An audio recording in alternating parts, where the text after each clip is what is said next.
Hello and welcome to the next in a series of video tutorials helping you to understand the various features of Bacpac. Now today we're going to look at a fairly large feature. It is the system settings, and the system settings can be accessed via this little cog button here. If you press that button you'll get a drop down menu and you need to select system settings. And basically what system settings will do will enable you to customize and tailor the application to your own requirements. So if you press that button there, you're presented with a dashboard with two columns, one pretty much dedicated to the user and the other to your service. We're going to go through each of these very briefly, not in depth because we don't have the time, but they should explain how the feature can be used. Okay, so user profile will be the thing that you, or the details that you'll put in when you entered them into the setup wizard. You just simply click that and you'll be presented with the information that you presented. If you want to edit any of it, you just press any of the edit buttons there and you're presented with the information. Change any of it, click save, and it will tell you that you've saved it. I'll just put a name in here for a demonstration. Click save and then you can see your changes have been saved successfully. Back to system settings.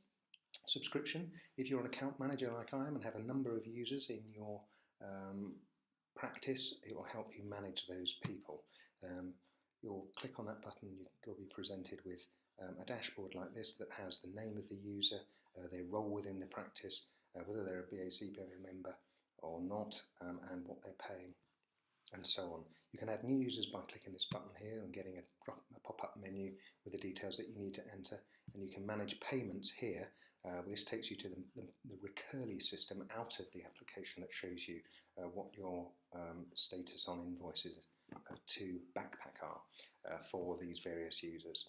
Okay, back to the system settings. The calendar, basically you can customize your Bacpac calendar by pressing this button here, both in terms of its colorways. I've got black and purple here, but say I want to make my patient appointments different color other than black. Let's have a nice bright turquoise, which contrasts nicely with the non-patient events in purple.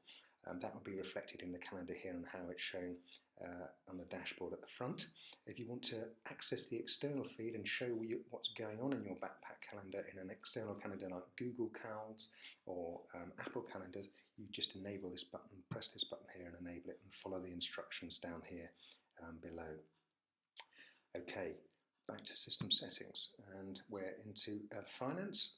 This is basically a very simple setting which enables you to set your standard charge, which shows it in the client record when you start a new client and add a new patient here. That's the default amount that will come up there. It also enables you to show a monthly or a yearly amount, in my case here, that will be tracked on the financial tracker graph on the dashboard at the front end as well. Any changes you want to change, just press the save button, and rather like the information I showed you under subscriptions, it shows you gives you a message when you've successfully changed any data and information in those fields.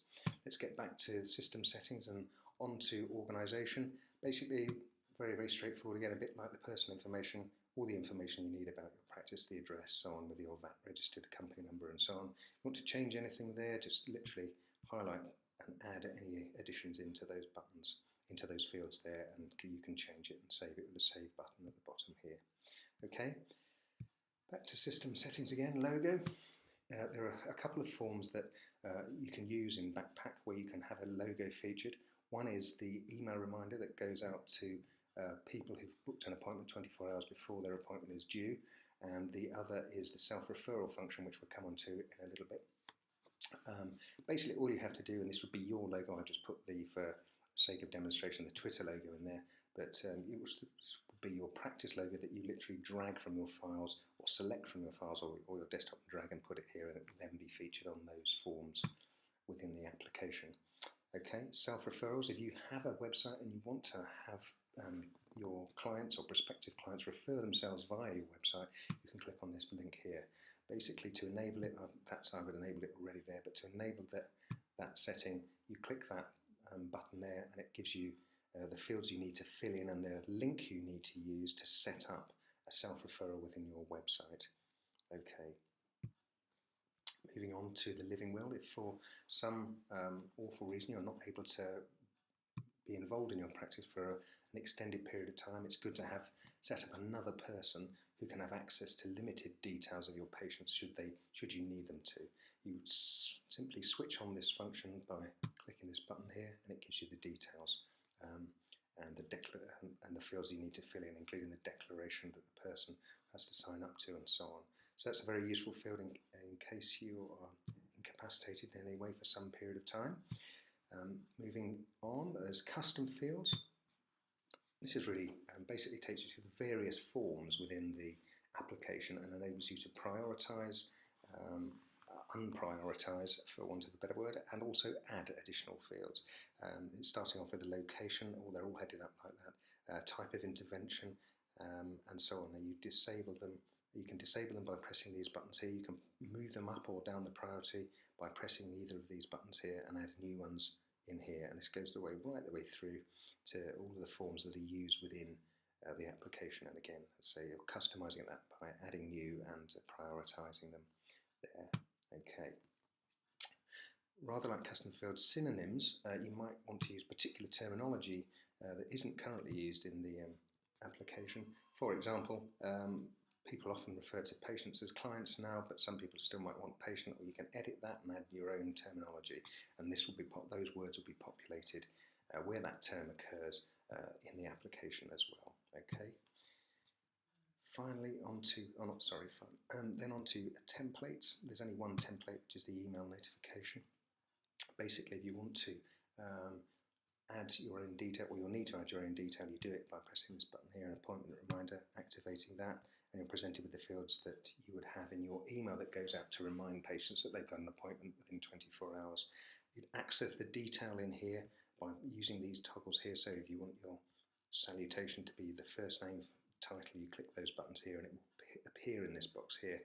Click save and it will save it, and that will be the email that goes out to your clients 24 hours before their appointment.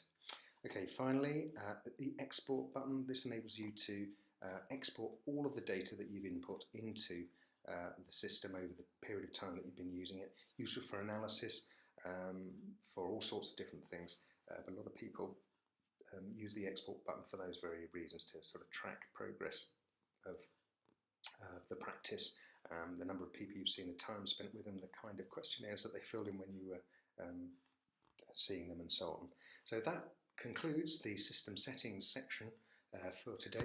Thank you very much for listening, and that finishes the video. Thank you.